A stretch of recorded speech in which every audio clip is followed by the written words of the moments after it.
રાજકોટમાં આવેલ કર્મયોગ charitable trust સંચાલિત યુનાઇટેડ કેર હોસ્પિટલમાં કર્મયોગ ફાર્મસી 12 માર્ચના રોજ લોકાર્પણ કરાશે। યુનાઇટેડ કેર હોસ્પિટલ છેલ્લા 3 વર્ષથી કાર્યરત છે, ત્યારે હવે કલેક્ટર પ્રભવ જોશીના હસ્તે કર્મયોગ ફાર્મસીનું લોકાર્પણ કરવામાં આવશે, જેમાં દર્દીઓને 10% લઈ 70% સુધીના ડિસ્કાઉન્ટમાં દવાઓ ઉપલબ્ધ થશે। આ અંગે વધુ માહિતી अब तक મીડિયાની મુલાકાતે આવેલા કર્મયોગ ચેરિટેબલ ટ્રસ્ટના સભ્યોએ પૂરી પાડી હતી।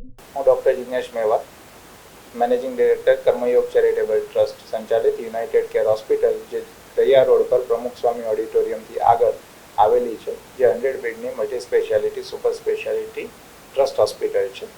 આ હોસ્પિટલમાં આગામી 12 માર્ચ બુધવારના સાંજના રોજ કર્મયોગ ફાર્મસી વિભાગનું એક લોકાર્પણ થવા જઈ રહ્યું છે, જે આપણા માનનીય કલેક્ટર સાહેબ પ્રભવ જોશી સરના હાથે કરવામાં આવશે અને શહેરના નામાંકિત પ્રતિષ્ઠિત વ્યક્તિઓ પણ એમાં હાજરી આપવાના છે।